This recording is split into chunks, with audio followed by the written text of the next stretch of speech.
we're going to start with the webinar very shortly. Just a quick introduction. For those who don't know me, I'm Ben Horner. I'm the Technical Regional Sales Manager here at Martek Marine. Over the past few months, we've been doing a lot of work to spread awareness, really, and make sure that people are Legionella, testing for Legionella as they should be, just really to improve safety. You know, being on a vessel at sea, it really is the prime location for there to be Legionella outbreaks. And that is why we've sort of worked quite a lot in the last few months, as I say, just to improve our test, make sure that we're offering the best to our customers. So with this, you know, we really want to run through sort of the basics of Legionella. You know, what is it? To start with, we want to run through any Legionella onboard vessels. We want to make sure that you know what to do if there is an outbreak. And what it is you can do to reduce the risk. When we talk about that, these are actually things that you can implement straight away on your vessels to ensure that there is safety on board. We're then going to run you through LegionellAMAX testing kit, and then we want to try and show you a video demonstration. Now, I will say we tested this earlier. Unfortunately, it didn't work. So you will be getting a recording of this and of the video demonstration sent through at the end as well. In terms of any questions, we're not doing in this webinar. It is here just for a bit of education. I know we've got it in for booked for about 45 minutes. I expect it will probably take around half an hour, but you will have my contact details, the contact details of my colleagues. If you do have any extra questions, we'll be able to support you with that. So with that, I think we should just start going. So the first thing we really need to understand is, what is Legionella? Well, Legionella is a species of bacteria. There's loads of different kinds of it, but about half of these do cause disease. And it's only really the ones that are found in water, or freshwater, I should say, that do cause disease. Now, the real prime culprit of this is Legionella pneumophila. And that is what causes the majority of illnesses. We're actually looking about 85% of all Legionnaire's disease cases, and it's actually serotype 1. Now, that's a good thing that that is exactly what it is we are testing for.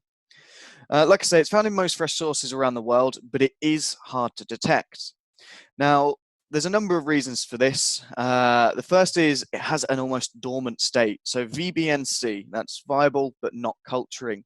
So it's still there, it's just not growing rapidly. Now, this can be an issue because if conditions change, you can end up with an outbreak. It tends to live in biofilm, which is on the inside of the pipes. We go into that in a little more detail later on, showing what biofilm is, and it can adapt to its environment.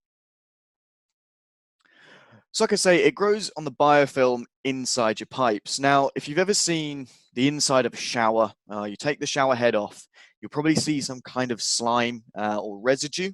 That is biofilm, and that is where this Legionella is growing. So what happens is it's released into the water as the water runs past the biofilm, and then it becomes an aerosol. So Legionella is actually airborne. I could drink Legionella, still wouldn't recommend it. I should be fine, but it's breathing it in that causes the real issues. So if you think on board where you've got shower per crewmate, you've got several shower heads, all at hot water, and you do have a Legionella outbreak, that is how it's going to happen, and that's how people are going to get infected. So once it's an aerosol, it can survive 3 to 4 hours, but you won't necessarily get sick straight away. There is a 2 to 10 day incubation period. Now, following this, you're going to get pneumonia-like symptoms. So at the moment, Legionnaire's disease often can get confused with this. It is unfortunately very, very serious, not only because you're not working, but from this bottom stat that you can see, you know, 10 to 15% of all Legionnaire's disease and Legionella cases do unfortunately end in death. Now, in terms of susceptible groups, it does affect men 2 to 3 times more than women. Now, I know there's a lot of change with women in the industry, which is great to see, but currently we are a more male-dominated industry, so it is something that we really do need to bear in mind. Smokers, again, because Legionella is pneumonia-like and it's affecting the lungs, smokers are at more of a risk. Same with those that are 50 plus and anyone who's in hospital. So we've all got hospitals on board, medical rooms. Anyone that could be compromised, immunocompromised in any way, is actually more of a risk.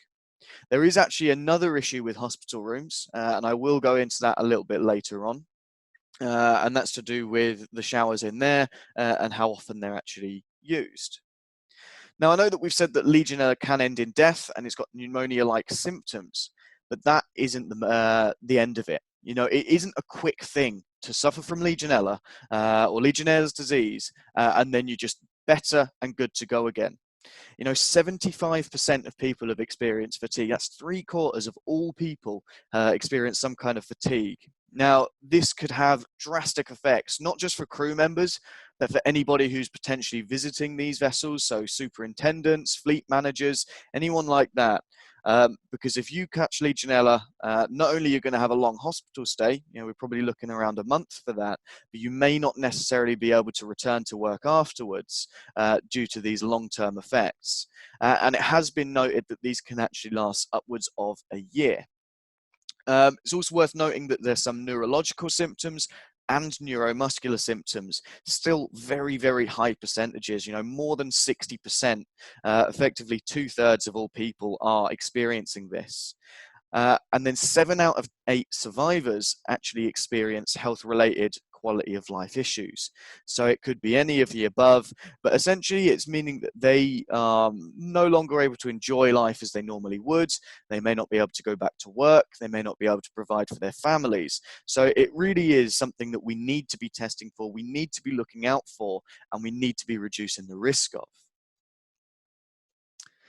Now, when it comes to Legionella, we're obviously been doing a big push on it these last few months, but it really isn't new. Cruise ships in particular really can be affected by this. These are just a few news articles where it's been called on multiple times for cruise ships to try and control it, because there's a lot of sort of showers, spas, hot tubs, things like that where Legionella can grow. And obviously then it's going to be your passengers that are at risk.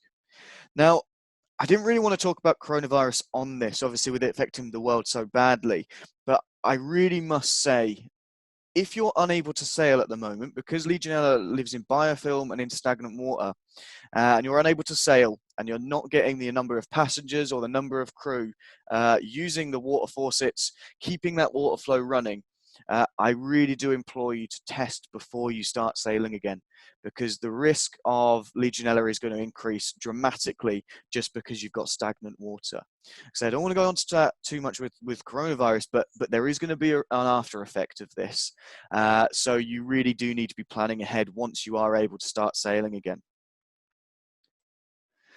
Obviously, though, when we think cruise ships, a lot of the work we do is with cruise ships, but a lot is on the commercial side as well, where there is less people, and it may appear that there's less risk, but that really isn't the case. Just wanted to highlight this article as it sort of shows a lot of the effects that can happen and have happened due to there being a Legionella outbreak. So, firstly, we want to look at the cost of this. 310,000 somebody became ill on a ship. Now, this person here was 27 years old. So yes, we went through the susceptible groups. Yes, that 50 plus are more likely, but that does not mean that anybody can't get it. Obviously, this person got it, then had to spend 1 month in hospital. Now, obviously, in the States, you've got medical care that you have to pay for. We need to make sure that that is covered. That obviously explains some of this cost, but it also asks the question, what about your crew? If you don't know where they're going to be next and they've got to go to hospital in a month, regardless of where you're trading, is it for you to pay for that? That's something we'll cover in a little bit, but it's something to consider. But then again, it was more than just hospitalization for a month. It took him a full year to be recovered. A year. He graduated a year later than all of his classmates because of this illness, hence why giving this. But if you think as well, other after effects. So yeah, he may not have been able to start his career earlier, but that's potentially a year's worth of wages that he missed out on as well. Obviously, the fact that a lot of the people that he already knew are moving on, so there's that quality of life. Is he still able to go and be with the people he knows? And then, of course, there is just the financial damages. If you're unable to work for 11 months, you're unable to study for 11 months. How is that person continuing to live? And is that on you? And this wasn't anything to do with a cruise ship. This was somebody working on an offshore vessel, getting the disease from cleaning out a refrigerator drain, stagnant water, but wasn't instructed how to do properly. And that is why the court ruled in his favour. So Legionella on board your vessels then, we've sort of covered what it is and the effects of it, but it's often found in dead legs. Essentially anywhere where there is going to be stagnant water. Now, a real thing to notice is rarely or disused showers or faucets, they are at a greater risk. As Noah mentioned the hospital earlier, a hospital room, I doubt you're using the shower in there every single day. So there is a high risk, not only of having somebody that's sick in there, but if they then have to use this hospital shower, there's even more chance of them developing after symptoms, which are going to be Legionella. For somebody who's already going to be affected by illness, they may not necessarily be able to fight that. And you may need some kind of medevac and getting that crew member to hospital. Complicated pipe systems. This can be on all kinds of vessels. Because Legionella is in stagnant water, it tends to go in stagnant water or low flow rate, where there's a complicated pipe system, especially with long areas where the circulation is difficult, there's a much greater risk of there being a Legionella buildup. And then, of course, older vessels. Minerals, Legionella itself tends to grow by eating amoeba, which is off minerals. Iron is a big one. So older vessels which may have this in the system, there is a greater risk. Now, a lot of you have probably seen we have Drink Safe. This covers a huge range of tests for MLC compliance. One of those is iron, and there is a reason that we're testing for iron. Yeah, it will stain your clothes and it will taste bad before you get sick from it, but it's the fact that it is food for this bacteria. And then we've got this cross section here. And this is just a visual way of seeing what it's like inside the pipe. So this is that sludge that I was talking about. This is where the bacteria and Legionella tends to grow.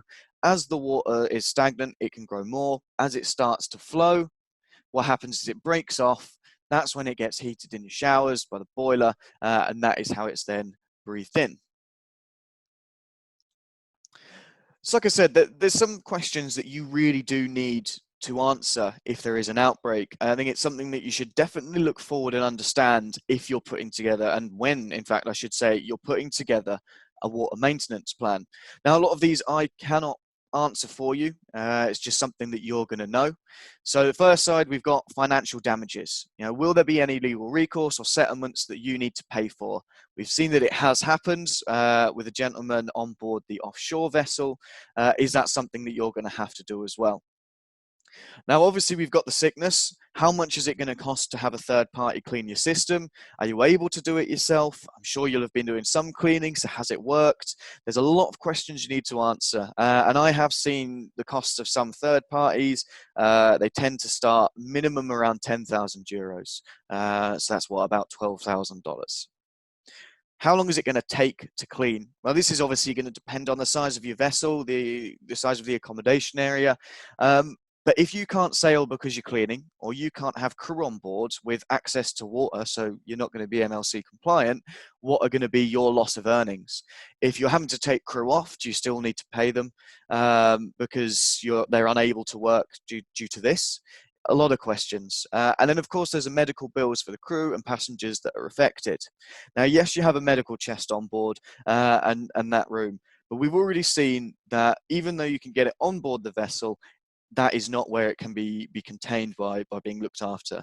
They will be a hospital trip for anybody that develops Legionnaire's disease. Are you going to be liable for that? And that's just the financial side. There is a huge amount to look at on reputation as well. Now, on the commercial side, you want to have the best crew. You want to make sure that the vessel is running smoothly and there's not going to be any issues. But if suddenly a lot of people start getting sick on board, are they going to continue to want to work for you? Or if they are sick, are they going to be able to come back to you?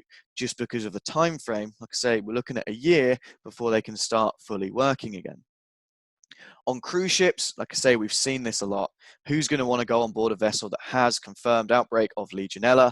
Are you going to have to cancel sailings? Are you going to have to make sure that everyone's off? What are you going to be able to refund them or anything like that? But it's that whole, will somebody want to do that? And then super yachts, again, we do work with a fair few super yachts as well, especially when it comes to Legionella and water testing. You do have exclusive clients. From my experience working with super yachts, it's not so much marketing, it's actually very, very word of mouth. And you're going to make sure that these people, they'll want to talk about, obviously, their trip and their visit. That's not something that you want. One thing to note with super yachts as well, due to stagnant water, a lot of super yachts aren't trading all year round. They may come off for winter season, they may go into a dry dock or just be docked somewhere. That, again, if there's stagnant water on board, you need to make sure that you're testing for Legionella before you start sailing again, because that is when it's likely to be on board as well. So, what can you do to reduce the risk? Now, as I say, these are things that you can actually start to implement straight away to help reduce the risk of any Legionella and Legionnaire's disease outbreaks on board your vessel. So the first is water maintenance plan. I imagine a lot of you already have this. I know that the IMO has some templates of what it is you can do. Other things that you need to be looking at is maintaining water temperatures. Now, we want it below 20 degrees C and above 50 degrees C. Legionella can grow anywhere between 20 and 50 degrees. Obviously, I think it's 37 or 36, 37 is where it tends to culture the most, but it can still grow and survive at these temperatures. So when you're running on cold, when you're on hot, you need to make sure that they are within these levels. Now, the best way for you to actually test this is with a thermometer, and it's going to the furthest outlet. Normally, this would be on the bridge. What we need you to do is run that tap for 1 minute on cold, take your temperature. Then run it on hot for another minute and take your temperature. If you're outside of these ranges, you are going to be reducing the risk of Legionella. It also highlights if anything needs to be changed, especially from the boiler side of things, to keep it above those levels, especially on the hot side. Now, if you're having storage tanks for hot water, you want to be keeping that at above 60 degrees C. The reason for this is it's going to travel through the pipes to get to the furthest outlet. We need to make sure, again, that when it's reaching the end of that outlet, and that's really where it's important, that it's still above 50 degrees C. So that's one thing that you can start doing straight away. I'm sure you can go and check this very, very quickly and ensure that that risk is kept low. Now, we've mentioned dead ends, areas where water can sit and stay stagnant, and any pieces of equipment that may not necessarily be used in the water system. If possible, remove these. You know, this is something that, yes, it may take a little bit of work, and you may need to get some engineers on board to do it. However, the risk is going to be greatly, greatly reduced compared to actually getting Legionella growth on board, and of course then an outbreak. Avoiding water stagnation and low flow rates. Again, this is where it tends to grow, and it is in that biofilm. One thing that you can do then is just start to flush the system. Anywhere that isn't used, again, that technique of running the cold for 1 minute, running the hot for 1 minute. That means that the water is constantly being flowed, and I would recommend to do this at least once a week. The water's moving, you're reducing that stagnation, you're keeping everything flowing, and again, that risk is then reduced. Now, I mentioned with iron in the pipework, and it can feed off of it, but there is other materials in that system which can provide nutrients, and this is for not just Legionella, but bacteria in general, just things like rubber. So if you can avoid the use of these, if you're doing any new system work or having to do any repairs, try and avoid these, and you'll, again, be reducing risk for the future. And then ensuring that the system operates safely and is well maintained. Now, this would normally be part of your water maintenance plan, but just making sure that everything works exactly as it should. Now, cleaning and maintenance should absolutely be implemented. I know a lot will be doing cleaning already, but this is a little more that you can do to ensure that the risk is reduced. So, shower heads. We've mentioned shower heads a lot. They get hot, but dismantle, inspect, clean, soak at least once every 3 months in, disinfectant or a chlorine solution. For those that aren't used, and these for ones that are used, for those that aren't used, I would actually recommend to do that more frequently, because again, there could be some water left in that pipe that hasn't drained away, especially as the shower is facing upwards, to keep it clean. One other thing with shower heads is if you're not going to be using them, and you're not going to be using them for any significant period of time, so we're going to say here on a week, unhook it and have it facing down towards the drain. This just keeps the pipe pointing downwards, let gravity do its job, and it will start to remove any water that could potentially be stuck in that system. Now, superchlorination, a lot of people do this already, but it is important to make sure you keep on top of it. Your freshwater tanks twice a year, and then flush that water through every outlet, okay? Make sure that that's done. And then, like I said, flushing water on anything that's not frequently used on a weekly basis. So again, these are the showers, these are any spare cabins that you may go to when you're visiting the vessel, anything like that. And then, of course, there is the most important thing that we think, and that is to test. You can do all of these steps, but you can't necessarily get rid of Legionella. Now, as I mentioned at the beginning, it can change state to VBNC, or viable but not culturing. So it is adaptable. You can superheat, you can superchlorinate, but it may not necessarily kill that Legionella that's there. It may still be there in very small amounts. So it's still there. Now, sailing to a different climate, it may cause it to become culturable again. You may get more minerals or build up within the system, or biofilm building up in the stagnant water, and that can cause an outbreak very, very quickly, and it will grow rapidly. Now, we would always say to test on board. I don't know if many people have seen, but Legionella outbreaks can actually happen over the space of about a week. Which means that if you're using lab testing only, you may not actually get a result before it's too late. One very, very big thing to notice as well is when a lab often does this testing, we cannot pick up that viable but not culturable Legionella. So there is a chance that you get it back, it will say negative, you'll sail somewhere warmer or anywhere else where the water you've taken on board may not necessarily be of as good as quality and filled with this nutrients for the bacteria, and you could have an outbreak very, very quickly. And as I say, this can affect absolutely anybody on board. And effectively, it could ground that vessel or stop that vessel from sailing for any significant amount of time. So, like I say, what we've got is LegionellAMAX. We've spent the last couple of months working to make sure that this has come out and it's the best that you can possibly have. Very important to note that it can test both the water itself and biofilm. So the water, very, very easy. When it's coming out of the outlet, you can just take your sample, but then you're also able to go and get the biofilm sample and test that as well. It is very, very accurate.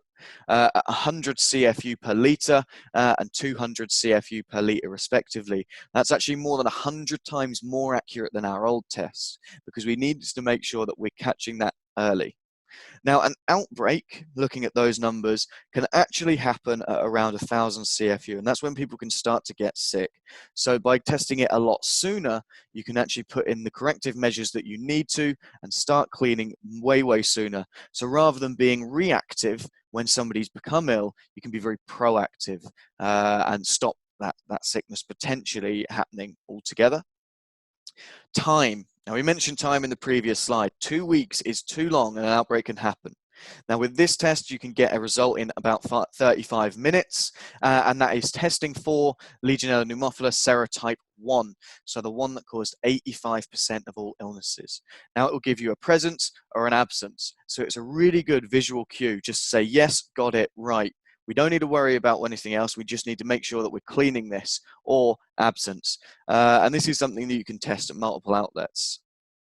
And again, it's that picking up that viable but not culturing bacteria. So it means that although you may have cleaned, it may not have been enough, and you may need to go along the route of actually cleaning the biofilm out of your system as well. So it will pick that up, it will give you much more accurate results. And then finally, there's no training. It is busy work being on these vessels, especially for a long period of time. We need to make sure that this is the easiest test to do. And that is what we've done. You know, we've worked together to make sure that has happened. It works. The best way I could describe is it's very similar to a pregnancy test. The crew can take the sample, they can filter it through, or take the biofilm sample in the solution and then put that on there. All they then have to do is wait. And as I say, I did do a video demonstration on this. I don't know if it's going to work. No is the answer. But like I say, this is a video demonstration. We can make sure that this is sent to you at the end. So in the next sort of few minutes or so, you are going to get, or maybe an hour or so, you're going to get an email. And that will be with all of these slides just for you to share. Feel free to share them with your colleagues, with the vessels themselves. And you'll also get a video demonstration. Again, feel free to share that with your colleagues and with the vessels, just to see what it is they think. Now, I said we're not doing questions in this. If you do have any other questions, you can see my contact details down below. So email me with anything, give me a phone call. We are in the office for the next however many hours, 8-9 hours till about 5 o'clock. So give me a call, give me an email. I'll be more than happy to help out. Or if you want any more details on the kit itself, you know, any data sheets, brochures, let me know. We'll be happy to help out. But yeah, thank you very, very much for joining today. Really appreciate your time. Yeah, we'll keep in touch. And yeah, let me know if you need any help. Thanks very much. Bye-bye.